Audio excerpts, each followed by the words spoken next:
morning, children. Welcome to Helene Ma'am's class. Today we're going to do Images, Grade 7, Chapter 9, A Helping Hand by R.K. Narayan. Now, R.K. Narayan, my dear children, was born in 1906 and he died in 2001. He was one of the most amazing Indian writer, and he's best known for his fictional town which he created called the Malgudi in South India, and his book, The Malgudi School Days. And this is an extract taken from one of his books called The Malgudi School Days. We move on to Chapter 9, A Helping Hand. Let's first do the connect, reflect and imagine part. Vacations are fun times. Right now everybody's on a vacation, on a semi-vacation as like I call it.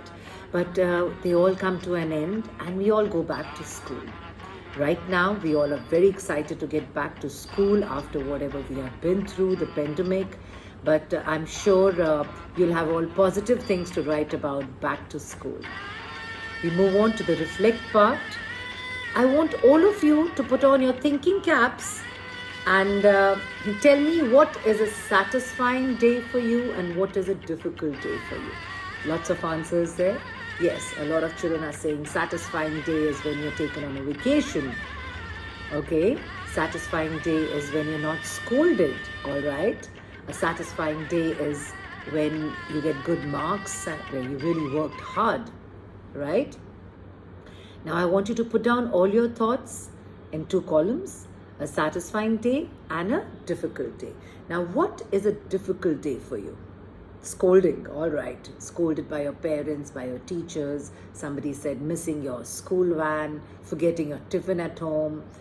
Okay, not getting good marks is another very difficult day.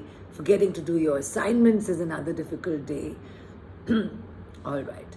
Now we move on to the imagine part. All's well that ends well. My dear children, we might go through our tough times, difficult times, but as long as in the end result, everything goes off well, that is all's well that ends well.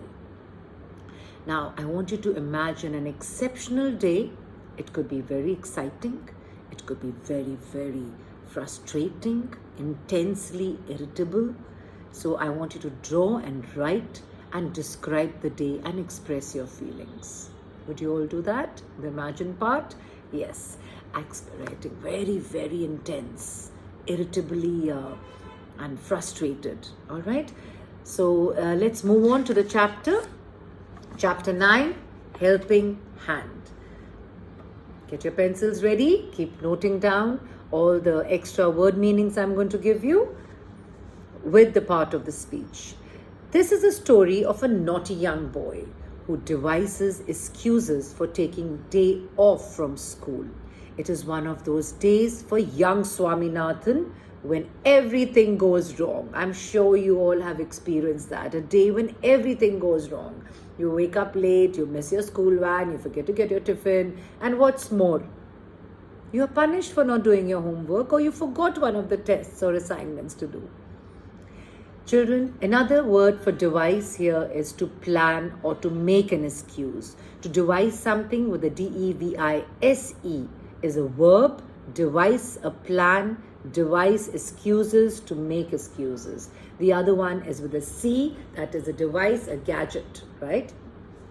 Now, we are talking about this young boy, Swaminathan, how he is really not interested to go to school because it's Monday. Monday blues is what he is going to go through, and nobody likes to go back into their routine or school, you know. They're called Monday blues. So he doesn't want to go to school, and I'm sure we all have done this, what he is doing right now. All right, let's move on to the chapter. Lying in bed, Swaminathan realized that, with a shudder, he realized that it was Monday morning.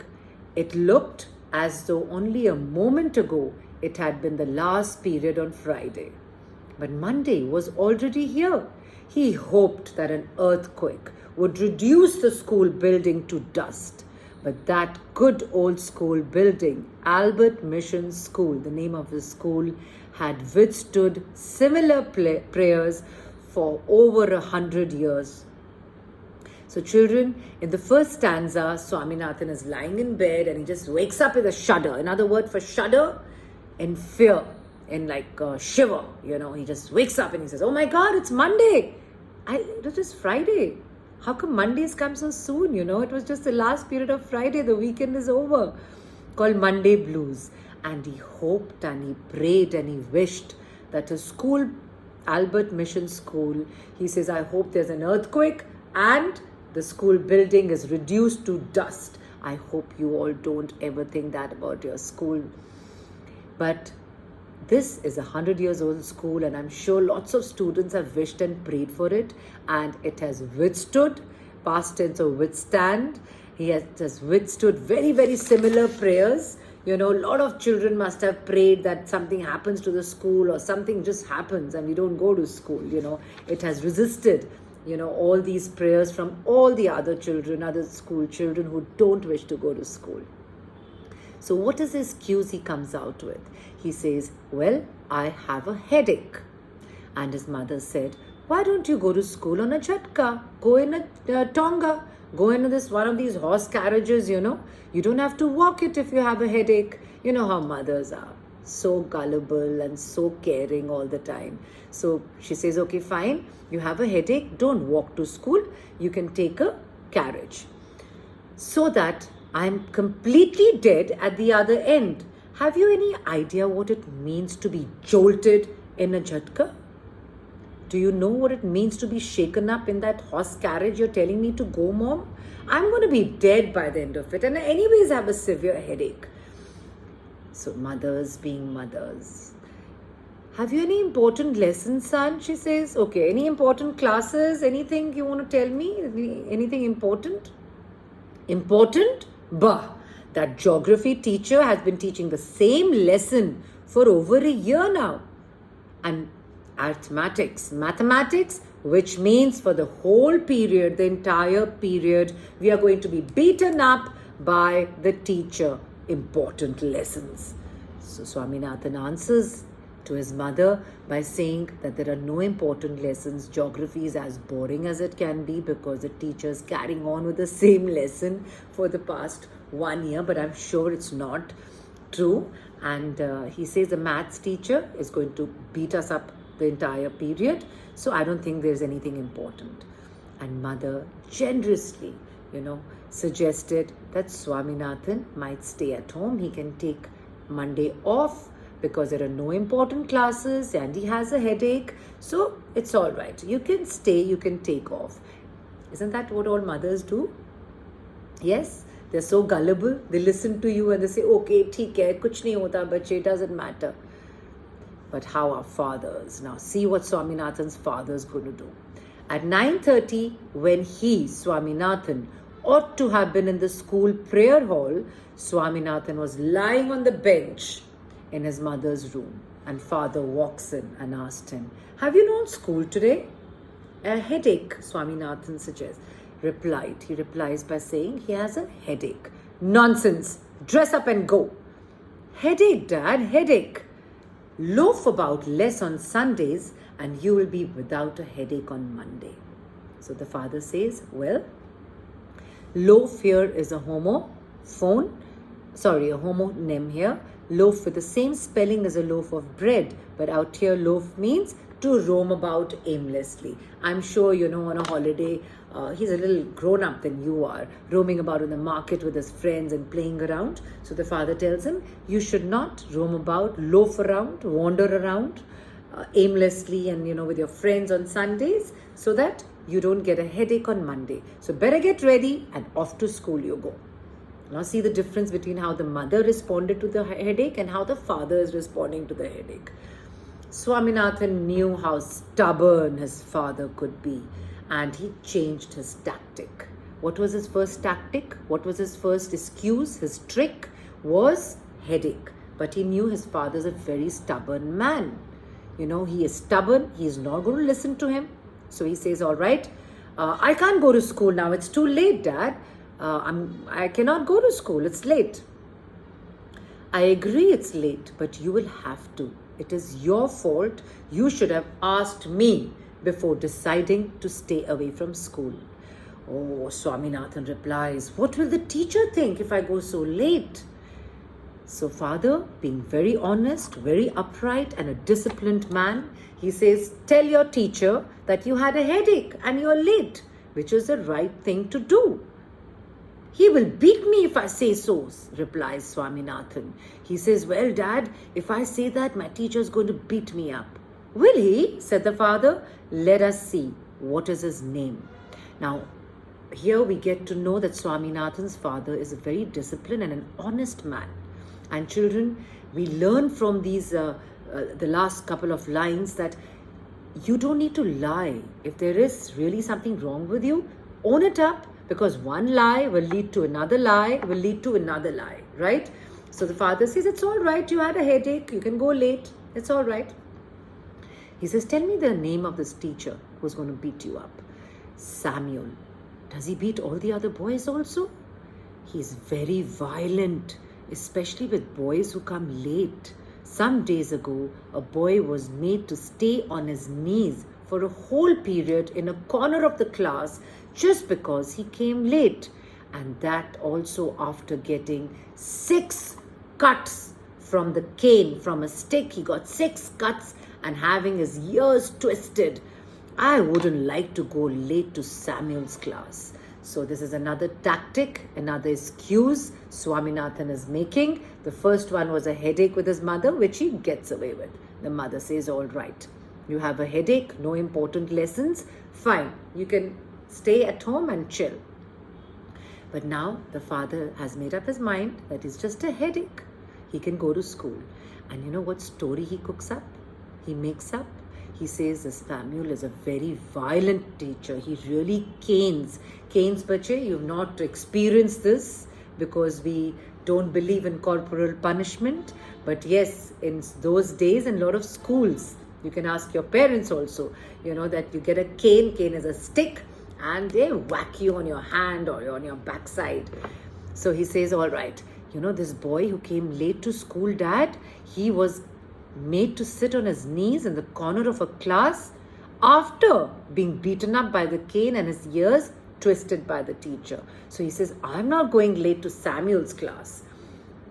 Father, very concerned, he says, if he's so violent, why not tell your headmaster about it? Why haven't you brought this forward to the headmaster, to the principal, that your teacher is so violent? And you know what Swaminathan says?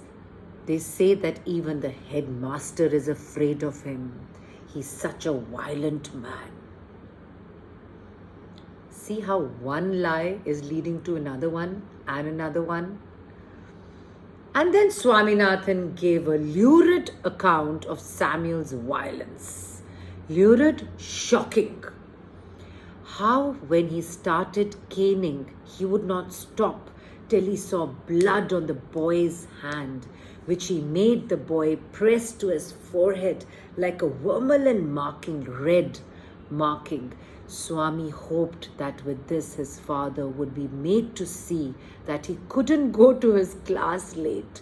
But father's behavior took an unexpected, something which was not expected. He thought that by saying that Samuel teacher was so violent, you know, he was so violent and horrible teacher that he used to cane the boys, he used to beat them up, he used to hit them. The father will say, okay, don't go.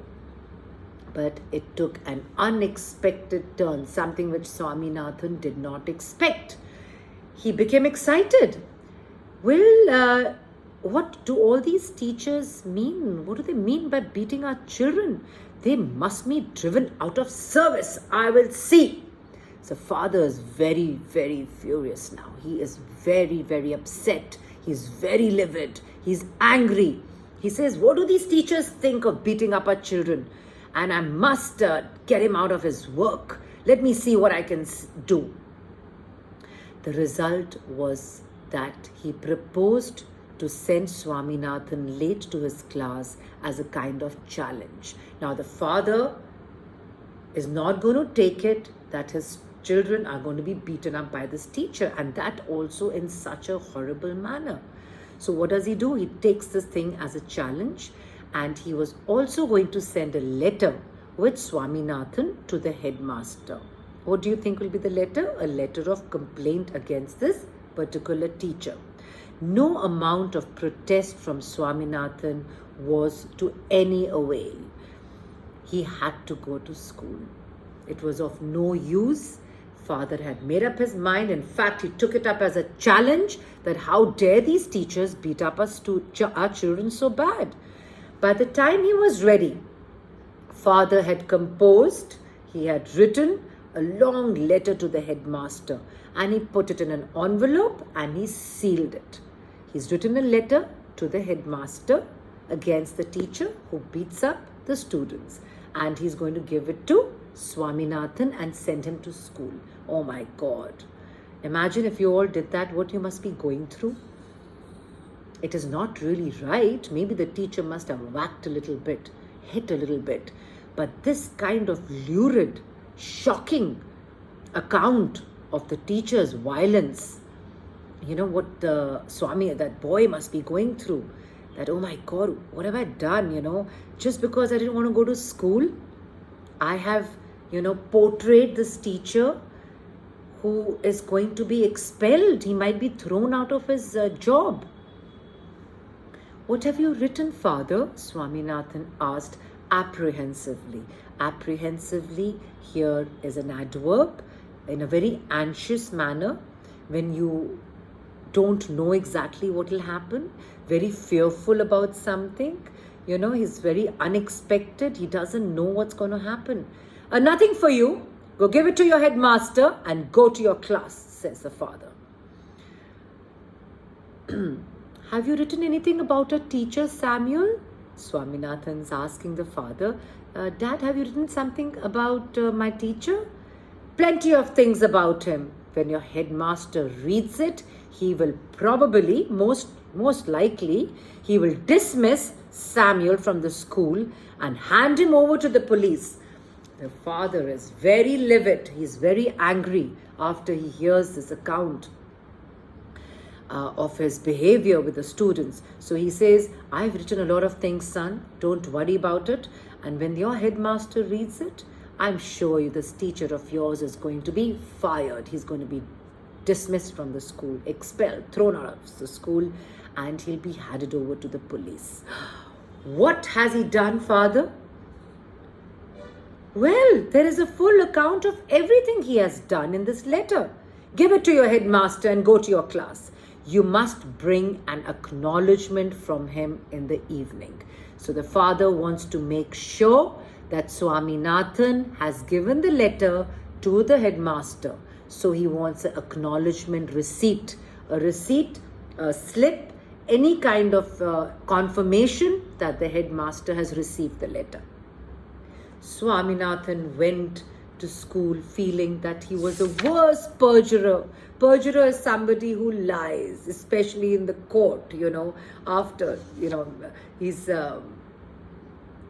actually feeling that, when in court, you have to take an oath and you have to say that, okay, I will not lie. And he feels like a perjurer, like someone who lies, even if in court, after telling the truth. His conscience bothered him. Obviously, his conscience his inside is going to bother him, right? If you have given an excuse for not going to school in such a lurid account of a teacher beating you up. So he is feeling really troubled inside. He wasn't at all sure if he had been accurate in his description of Samuel. Now, Swaminathan is thinking, maybe he has heard Samuel beating up students, but he's not very sure about it. He could not decide how much of what he had said was imagined and how much of it was real. Now, children, there might have been stories about Samuel beating up, but he's not very sure whether whatever account, whatever story he has given his father for not going to school about his teacher beating him up was true. So his conscience is bothering him, it's troubling him, he doesn't really know what to do. He stopped for a moment on the roadside to make up his mind about Samuel. His cane skinned people's hands. Swaminathan cast his mind about for an instant on this. Now he is feeling like a perjurer. He's feeling really horrible. He's a good boy. He didn't mean to do that. It was just an excuse. And it's taken a U-turn, an unexpected turn. His father has written a letter to the headmaster. Samuel will be out of job for something maybe he has not even done.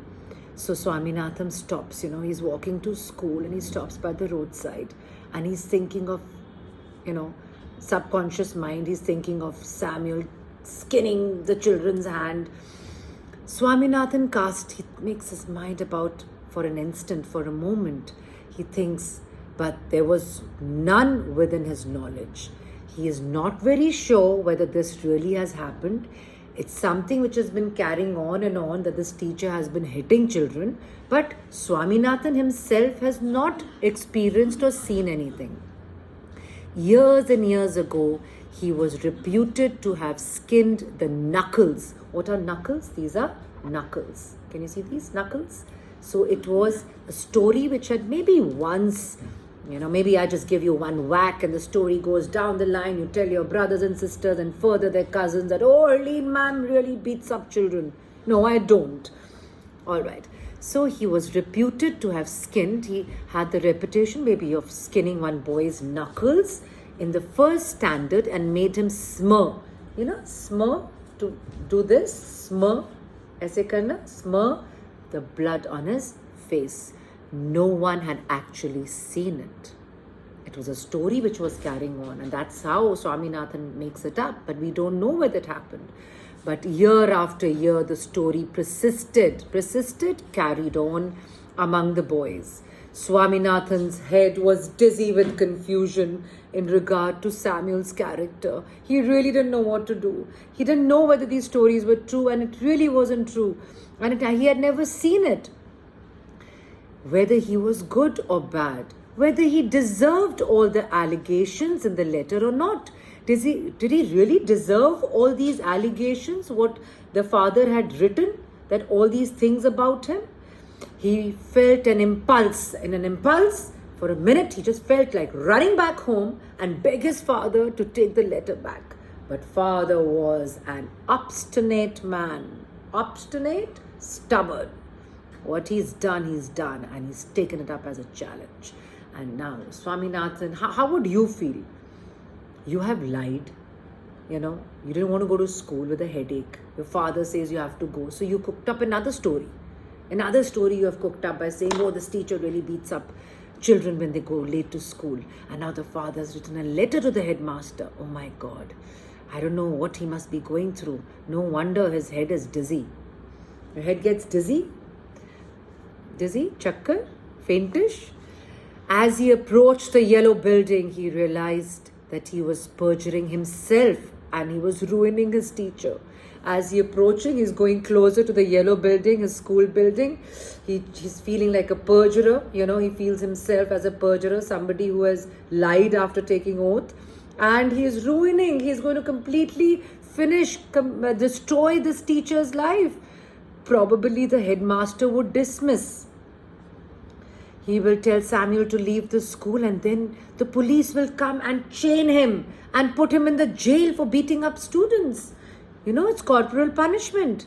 For all this disgrace, humiliation and suffering, who would be responsible? It's going to be very disgraceful.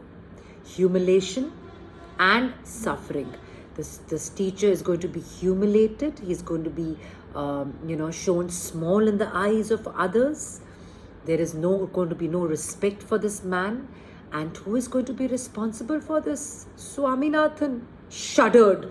He again shuddered with a thought. The more he thought of Samuel, the more he grieved for him. Now he's feeling bad for him. He's grieving for him. He's feeling bad for him. His heart is going out for him. That, oh my God, what have I done? As he felt the bulge of the letter. The bulge is a little, when you put something in the pocket, there's a bulge, a protruding thing. So he's feeling the bulge, the letter is in his pocket. He felt like an executioner, like somebody who kills people, executioner. As he entered the school gate, an idea occurred to him. What do you think is the idea? What would you have done if you were in Swaminathan's place? You have lied. Now, you really don't know whether it's a lie because the story which is carried on, nobody has really seen it because you didn't want to go to school. Now, he doesn't know what to do. It was an idea, a kind of a solution. He wouldn't deliver the letter to the headmaster immediately, but he will give the letter end of the day. What do you think Swaminathan is going to do? Swaminathan is going to provoke. He is going to incite. He is going to force Samuel to beat him up so that the letter which he is carrying is justified. He is going to make Samuel the teacher so angry with him so that whatever is written in the letter is justified and he feels lighter in the heart. Now, to what extent would he disobey his father and exercise his independence? Let's see. There was nothing wrong in it and father would not even know about it. If the letter was given at the end of the day or in the beginning, it really doesn't matter. There was a chance that Samuel might do something. I hope he beats. Imagine now he's actually hoping and praying that the teacher whacks him, he beats him up, he takes out blood from his knuckles, he makes him smear the blood and all that. Why does he want him to do all that? Because he wants to justify that the letter which is written is right. Now, Swaminathan stood at the entrance of his class. Samuel was teaching arithmetic. He looked at Swaminathan for a moment.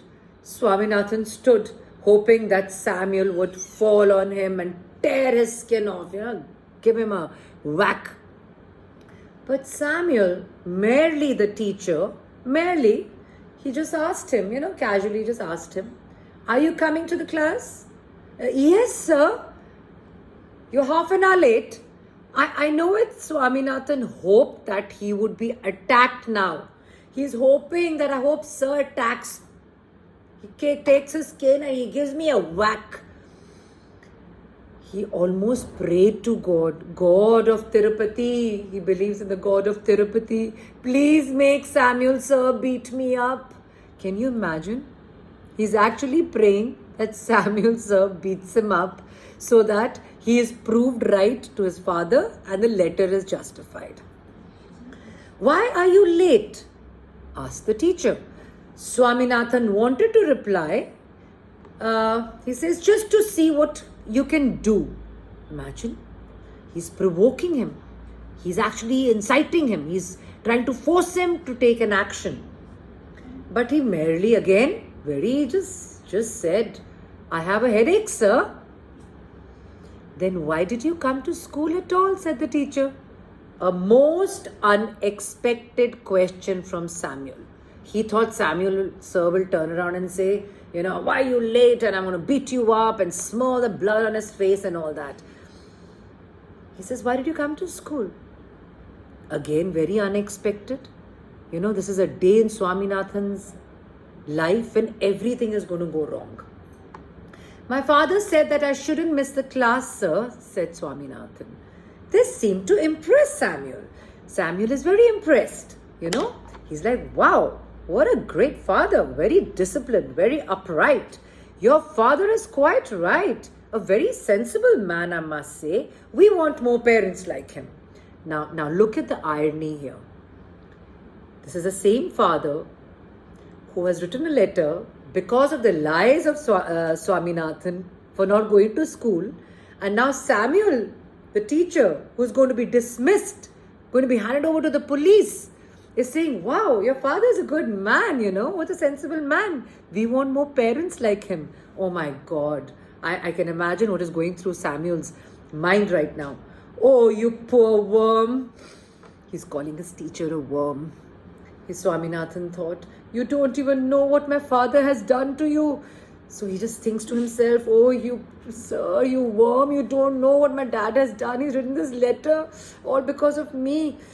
He was more puzzled than ever about Samuel's character. Samuel seems to be a strict, stern teacher, but unexpectedly, on that particular day, he's very, very carefree, he's very relaxed. All right, go to your seat. And do you still have a headache? Slightly, sir, a little bit. I still have a headache, replies Swaminathan. Swaminathan went to his seat with a bleeding heart. Bleeding heart, why? Or what he has done. He had never met a man as good as Samuel. The teacher was inspecting the home lessons. Home lessons is your homework, which usually produced, at least according to Swaminathan's impression, scenes of great violence. Now, he's checking the homework. Yes, he's checking the homework. And according to Swaminathan,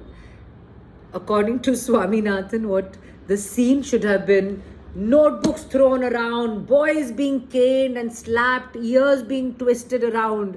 That should have been the scene by Swaminathan thought, because that's the impression he has given. Notebooks would be flung at boys' faces. Boys would be abused, caned, and made to stand up on the benches. But today, Samuel appeared to have developed more tolerance. He's more tolerant. He's more caring. He's more gentle. He pushed away the bad books, just touched people with a cane, never made anyone stand up more than few minutes. Swaminathan's turn came. He almost thanked God for the chance. He's praying, God, I hope he whacks me. I hope he canes me. I hope he beats me up. Swaminathan, where is your homework? I have not done any homework, sir, replies Swaminathan very blandly, without any this thing, very casual, blandly. He just says, so I haven't done my homework. There was a pause. Why? Headache. Yes, sir. All right, sit down. Swaminathan sat down, wondering what had gotten over the teacher. Why is he not whacking me? Why is he not hitting me? I want to be beaten up by the teacher. The period came to an end. The maths period came to an end. And he felt absolutely desolate, absolutely hopeless. He's saying nothing is happening. He's not getting provoked and, incited. I'm trying to tell him to beat me up, literally. He's not doing anything. So he's very desolate, very hopeless. The last period for the day was again going to be taken by Samuel. He came this time to teach them Indian history. He must be substituting the class. The period began at 3:45 and ended at 4:30. Swaminathan had sat through the previous periods thinking acutely. He's thinking, how else can I make Samuel the teacher beat me up? To justify the letter. He could not devise any means of provoking. He is provoking. He is trying to force, Samuel to react, but nothing is happening.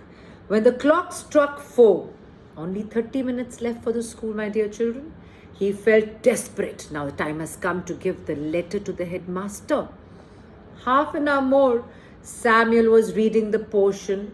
He's teaching them Indian history, describing Vasco da Gama's arrival in India. We all are aware of that. The boys listened in half languor. What happens in the last period?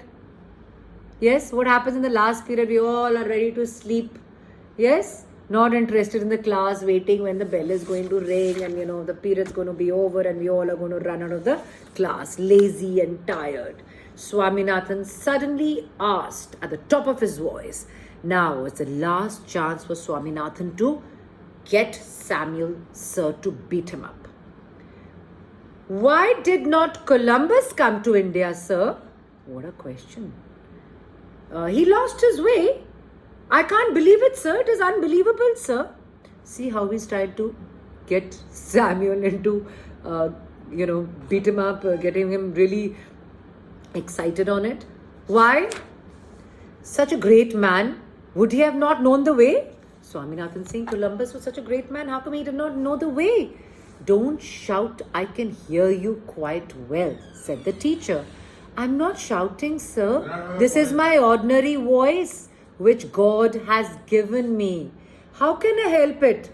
Imagine you saying to the teacher, sir, imagine you saying to your teacher, sir, I'm not shouting, it's my ordinary voice. He's trying all his tactics, all his plans to get Samuel so irritable and catch him by his throat and beat him up. "Shut up and sit down," said the teacher. Swaminathan sat down, feeling slightly happy at his success. What was the success? Getting Samuel sir angry a little bit. The teacher threw as in not throw like that, he just gave him a very puzzled, suspicious glance look. And I was looking at him, what's wrong with this boy today? And he went back to his lessons to continue from where he had left. His next chance occurred when Shankar on the first bench got up and asked. So one student gets up and he says, "Sir, was Vasco da Gama the very first person to come to India?" Before the teacher could answer, Swaminathan shouted from the back bench, "That's what they say." Now he is asking for trouble and he's praying he gets into trouble. The teacher and all the boys looked at him. The teacher was absolutely puzzled by Swaminathan's obtrusive behavior today. "Swaminathan, you are shouting again." The teacher is shocked. He's like, "What is happening?" So obtrusive, very prominent. He's saying, "What is wrong with you? How are you speaking?" "I'm not shouting, sir. How can I help? My voice given by God." The school clock struck quarter hour. 15 minutes left. Swaminathan felt that he had to do something drastic, something really, really like a drama, like a drastic thing, so that something happens, something really happens, and he gets scolded and scolded by him. Samuel had no doubt scowled at him. He had snubbed him, but it was hardly adequate. It wasn't enough. Sir scolded him, he snapped at him, but it was not exactly what is mentioned in the letter. That's just a little bit more effort. Samuel could be made to deserve dismissal and imprisonment. So he's waiting for another 15 minutes. Let's see what he was going to do. The teacher came to the end of a section in the textbook and stopped. He proposed to spend the remaining few minutes putting questions to the boys. He ordered the whole class to put away their books and asked everyone in the second row, "What is the date of Vasco da Gama's arrival in India?" Swaminathan shot up and screeched, 1648, December 20. He screams. "You needn't shout," said the teacher. He asked. "Has your headache made you mad?" said Samuel. "I have no headache now, sir," replied the thunderer. Who's the thunderer? Swaminathan brightly. "Sit down, you idiot." Swaminathan felt thrilled. He's feeling very happy on being called an idiot because he can justify the letter. "If you get up again, I will cane you," said the teacher. He says, "Now if you get up, I'm going to cane you with a stick." You cane with a stick. Swaminathan sat down, feeling happy at the promise. The teacher then asked, "I'm going to put a few questions on the Mughal period now. Among the Mughal emperors, whom would you call the greatest, whom the strongest, and whom the most religious emperor?" What do you think happens again? Swaminathan is again going to get up from the last bench and screech and scream out the answer. As soon as he was seen, the teacher, he immediately said, "Sit down." "I want to answer, sir." "Sit down." "No, sir, I want to answer," said Swaminathan. "What did I say? I did do it. If you get up again, don't you know what I'm going to do? I'm going to cane you.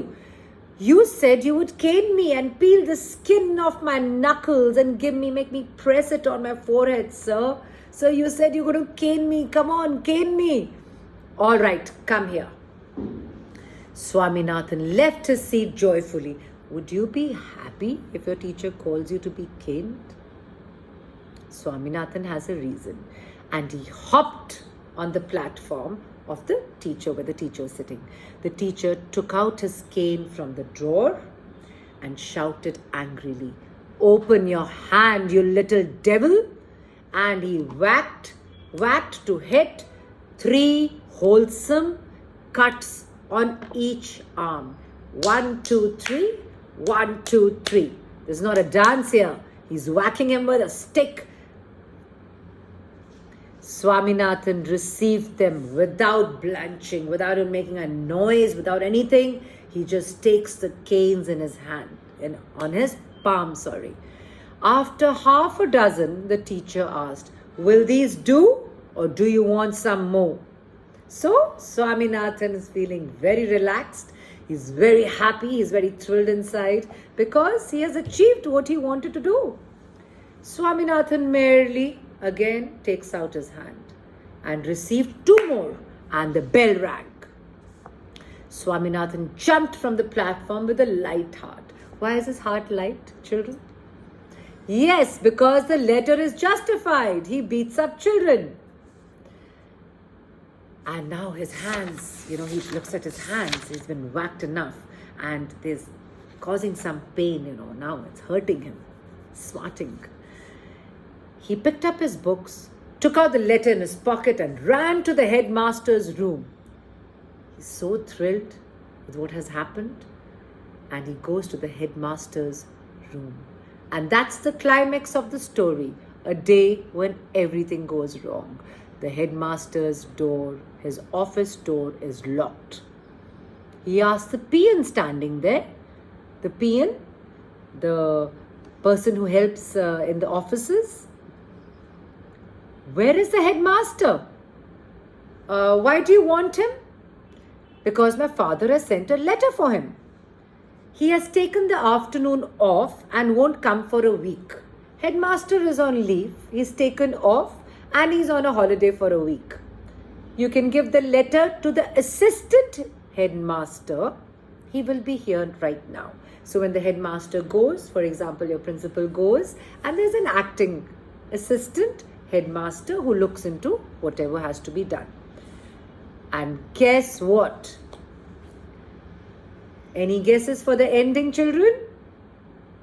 A day when everything went wrong. Who do you think the assistant headmaster is going to be? Yes, I hear all of you correct. Who is he?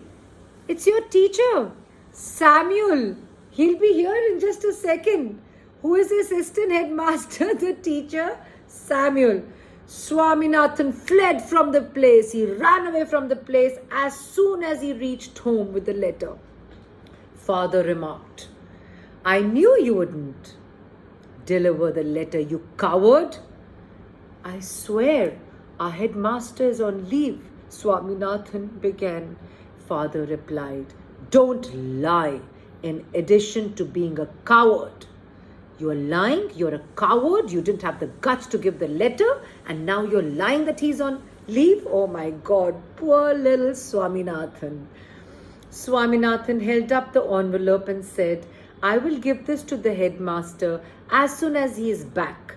Father snatched it from his hand, tore it up, and pushed it into the waste paper basket under his table. And he muttered. Mutter when you speak to yourself in a very, very whisper, low voice. "Don't come to me for help, even if Samuel throttles you." To throttle somebody? Catch you and throttle you. You deserve your Samuel, teacher. I hope you all understood the story. The father says, "Well, you're a coward in addition of being a liar." Now, we don't know whether the father believed it or not. I think somewhere the father figured out that Samuel was not that bad. It was just an excuse. So, now the father says, "All right, you don't come to me. If now your teacher is even going to throttle you, please do not come to me for any help. You deserve your teacher." I hope you all have understood the story and enjoyed it and learned from this. What have you learned from the story? I would want all of you to tell me. Yes, you have learned that we do not need to lie, children. Excuses which do not harm anybody is all right. You make a very mere or a minor excuse, but this Swaminathan had taken to some other level of talking about his teacher Samuel. And in case the letter was handed over to the headmaster, it would have been very, very painful and lethal. Yes, it would have been. So, well, what did you learn from this? Yes, one lie leads to another lie, and sometimes we don't really need to believe the stories which are being carried on. There could be rumors. It could have been just a slap or a whack Samuel sir has given, but somewhere he kind of cooks it up and he makes it believe in his subconscious mind. He believes that it could have been done, and he thought that his father would not really do anything about it and listen to him and say, okay, you can stay at home. But it takes an unexpected turn to what he does. And children, be honest, be true, and do not lie, especially because one lie is going to lead to another lie, another lie, another lie. And I wish you all the very best and hope you enjoyed the story. All right. So children, be honest. No need to make excuses for not going to school. If you really don't want to go to school, have the courage and the guts to just say that I just don't feel like going to school, because one lie is going to lead to another lie, another lie, another lie. And secondly, Samuel must have given a whack or something, but the way it has been carried on with all the add-ons and exaggerated the whole story, and in his subconscious mind, Swaminathan thought that this could have been, he must be, throwing a notebook around here, and made him feel like such a terrible and gave such a shocking account of the teacher. So do not really believe in those things, and be honest and be true and have the courage to stand up even if you have lied. If you were in Swaminathan's place, or if I was there, I would have got the letter. I would have just said, no, you know what? I really don't know. This is, it was just one of my excuses not to go to school, Dad. I'm sorry. I did that. It's just a little word, sorry. And it can do wonders. And I'm sure Dad would have understood and said, all right, it's okay. Next time, don't do that. So I hope you all learned something from this. And God bless you all, and be honest and be true. Thank you.